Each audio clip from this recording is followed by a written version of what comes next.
Food is often the biggest roadblock when it comes to people trying to achieve their fitness goal. And while there are literally millions of videos about food and trying to get people to eat better for themselves, they rarely ever were. And that's because people have this predetermined outlook on food that they term as a relationship with food. And that is exactly what I'm going to be covering in this video. I'm going to be breaking down your food problem into 3 distinct stages so that it's more understandable and more digestible for everybody watching this video. And whether you're at stage 1, 2, or 3, you get to determine what stage you're at and you can take according steps for that stage. So if you are watching this video, the goal is super simple.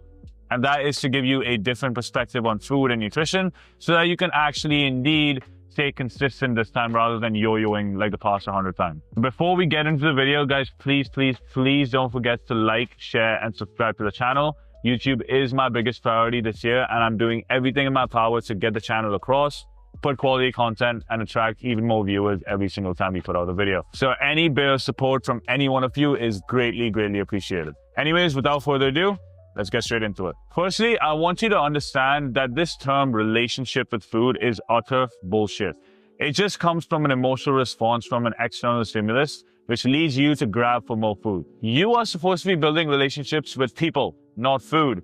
You can't talk to food. You can't take food out to dinner. In fact, food takes you out for dinner, and you can't share your problems and your feelings and emotions to it. Too many of you believe that you can't have certain foods now that you're on this fitness journey, which makes you develop this toxic relationship with food. Now, I'm no relationship expert, but I hope you get the point.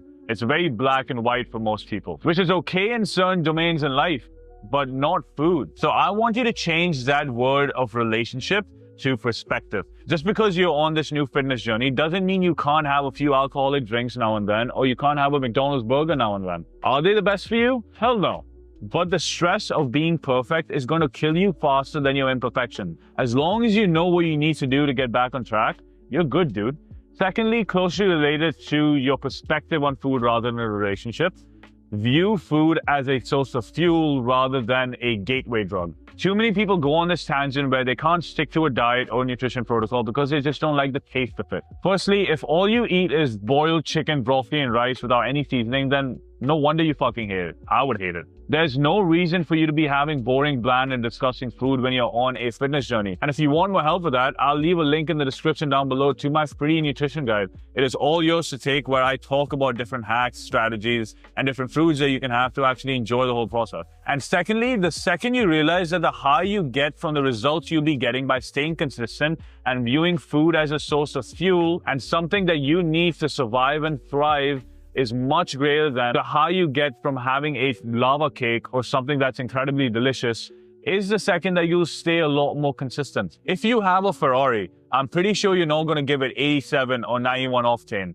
You're going to have to give it 93 octane because that is what the engine needs, and that is what a car like that demands. The cheaper cost of a low-grade fuel might taste better for your wallet, but it's definitely not going to be beneficial for your Ferrari because it's just not going to run. And if you have a Ferrari, I would hope you want to make the most out of it. And thirdly, and arguably the most important concept in this whole topic, is the importance of time. As simple as it sounds, it is what will make the difference. Too many people go on a diet to start trying to eat healthy, and they do it for 2 or 3 weeks and they just stop because they say it's too hard. And while a lot of the times they go from one extreme to the other, that's not the biggest issue. The biggest issue is not giving yourself enough time. You just went from having multiple sodas a day to a much more well-balanced nutrition and lifestyle. More than the extremity of either end, it's a matter of fact that your stomach and body is just not used to living that way. Because when you do something for long enough, you train and adapt your body, and more importantly, in this case, your stomach, to live a certain way. If you've been trying to lose weight, you are going to feel hungry inevitably. That's just the nature of it. And even in mine and other people's cases, if you're trying to gain weight, you're going to start feeling sick of food because you have to eat so much of it. That is also the nature of it. That's just how your body works.